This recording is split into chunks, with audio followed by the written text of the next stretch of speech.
All of this stuff happening to you, you know, you processed it when you got out of the rehab. That was the 3 months with the brother scamming the money, and then 3 months of your scholarship. Did you get out and were you just instantaneously okay? Did you fall back off the horse? What happened I after was that? okay. So what happened is I actually got pregnant 2 weeks after I got out of rehab. Oh, wait a second. Okay, so 3 months before you went into rehab, I you was in had jail for 3 months or 4 months, and then I went straight to rehab, and I was in rehab for 6 months. so when was this baby made? So then I got out 2 weeks later, and I had started dating this guy that I knew for 14 years. I started dating him again when I Okay. went to make amends, and that led to one thing or another. And I got pregnant, and Is that what they're calling it these days? yeah. And everyone doubted me, and I was like, if What do you if mean? I don't have, they didn't want me to have the baby, and I was like, if I don't have this baby, I will lose my mind and become a giant crackhead dead person. So I kept her, and her father abandoned us. um he's not on the birth certificate or anything. I almost said gift certificate because she is my greatest gift. Yes, she is. um, and she's 22 now, and I don't know if I would have stayed sober if I hadn't gotten pregnant. I mean, I like to think I would have, but definitely I had something to prove now, and I had a reason. And my dad helped me get an apartment, a little tiny apartment, and then I got a really good job. An old friend of mine who worked in the film industry, who had known me before, gave me a job as a file clerk. And, I'd had a really good job before that. And so when I went on maternity leave, my boss quit and went to another company. And so they gave me her job. So I became vice president of this company, Wow. like that. And my salary didn't necessarily follow suit, but it was okay. And I worked in the film industry, and I had a baby on my own, and I was a single mom for like 10 and a half, 11 years. God. And it was crazy. No, your story is amazing, and I want to make sure we honor your time, and we'll talk about how your story segues into these two amazing books that you have written. I am on Vince Russo's brand. Vince Russo, I'm sure you may have heard of him from WWE and Yeah. all of the great things that Vince has done. I'm going to tell you about a promo that Vince has got going and tell the people about it, remind them about it. It's called aura.com. And the promotion, everybody listening, is aura.com/Vince. And that's for 40% savings up to, and this is for identity theft. This is for, what's going on in the world right now. And I'm trying to find my stats right here. I think it's every 10 seconds somebody becomes a victim of fraud or identity theft. And 23% of those people don't get their money back after the attack. And we always like to remind people listening, if you think that it's not going to happen to you, it very well can. Nadia, it's happened to me. Like, I can't even tell you how many times we've been on the road and I've gone to use my credit card, and all of a sudden I need to fill up our tour bus.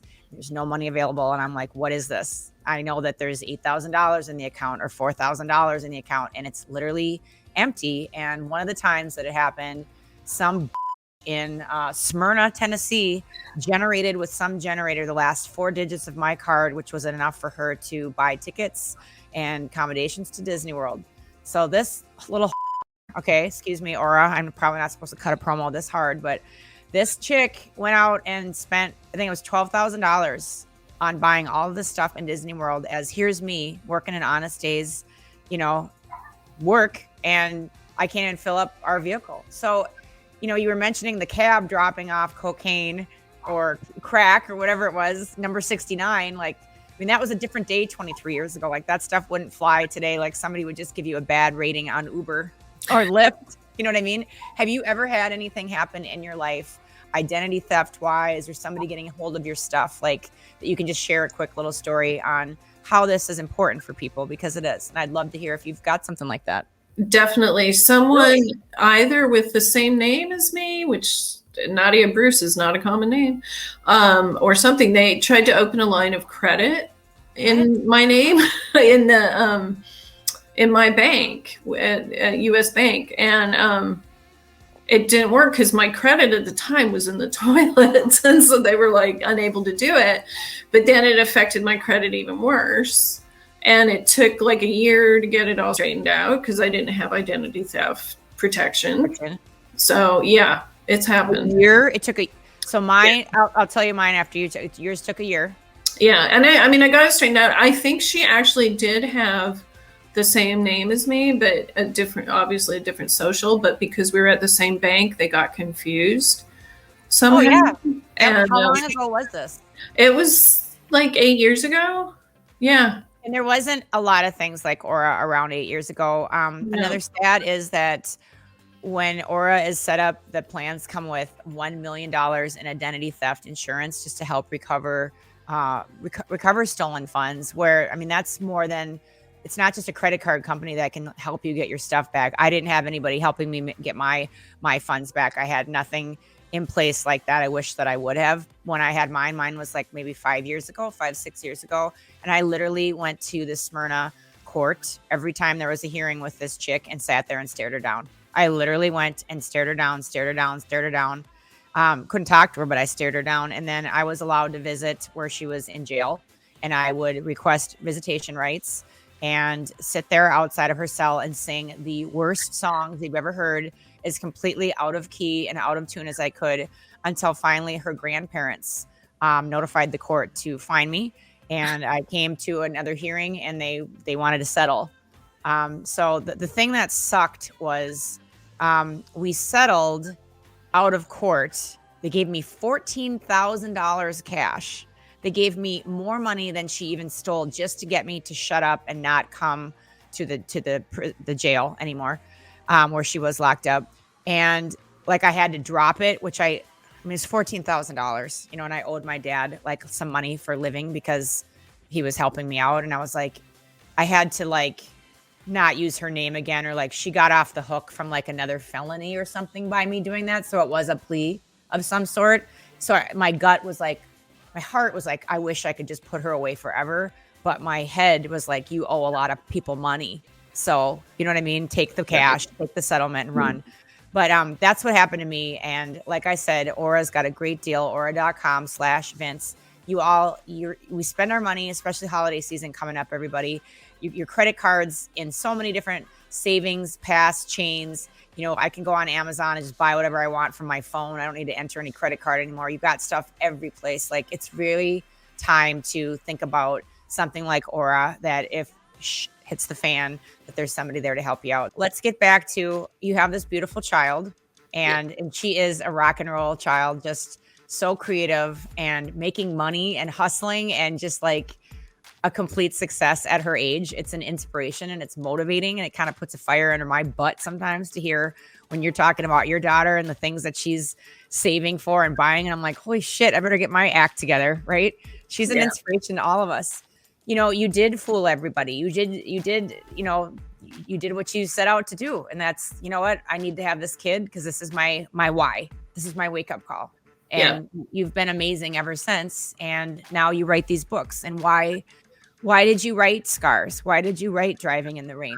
Partly it was just cathartic writing that I would do. And then I actually sent a completely unsolicited story to Iris Berry, who owns the publishing house Punk Hostage Press. And I knew her vaguely from LA. She's very famous in LA. She's a musician and a performing artist and a writer, and has this thing. And I sent it to her, fully not expecting her to read it. And about 6 months later, she contacted me and said, "You write phenomenally. Yes. I want to publish your short stories." And I ran around the house screaming, "Ah!" And then got together all the short stories I had written, and we ended in poetry. And Punk Hostage Press ended up publishing it. And then 5 years later, she was like, "It's time to do a second one." And the stories are all, except two of them are fiction. The rest are all memoir and the poems. And they just talk about the time that I spent, and they talk about current day and driving in the rain and scars. Scars. Oh, I love the cover of that. I Yeah. think that's beautiful. My brother did this photograph and my sister did this photograph. Very talented family. Oh, your brother's the one that's being funky right now. Yeah. Okay. Well, he's good for something. Good. Yeah. It's a great photo. And I mean, what I've done, we did myself and another woman, Lois Berg, who also has a book out, and she's a singer-songwriter. She and I did a performance piece at Dark Horse Theater in Nashville. That was a pick of the week for Nashville scene, which was pretty cool. And we read our stories and she played some music and blah, blah, blah. And we had women coming up to us after the show saying, I loved cheap champagne because I was, a student at the time, but, wasn't no fancy stuff, but the cocaine was flowing. And I worked in the film industry, so it was really flowing. And then it got bad enough that my boss talked to me about missing work. And so I stopped doing drugs and I just concentrated on drinking. I stole electric from my neighbor he knew. He was a speed freak. And he was a speed freak? Speed freak, yeah. And I plugged in and I had a little hot plate that was my heater, basically. And I would kind of sleep curled around my hot plate. God, Nadia. And I was shoplifting for a living. And it was, I'd gone from this great job in the film industry to that. And I went to jail a lot because I wasn't the best shoplifter. 2 weeks later, and I had started dating this guy that I knew for 14 years. I started dating him again when I went to make amends, and that led to one thing or another. and I got pregnant, and is that what they're calling it these days? Yeah. And everyone doubted me, and I was like, if I don't have, they didn't want me to have the baby, and I was like, if I don't have this baby, I will lose my mind and become a giant crackhead dead person. So I kept her, and her father abandoned us. He's not on the birth certificate or anything. I almost said gift certificate because she is my greatest gift. You did what you set out to do. And that's, you know what? I need to have this kid because this is my why. This is my wake-up call. And you've been amazing ever since. And now you write these books. And why did you write Scars? Why did you write Driving in the Rain? 2 of them are fiction. The rest are all memoir and the poems. And they just talk about the time that I spent, and they talk about current day and driving in the rain and scars. Oh, I love the cover of that. You got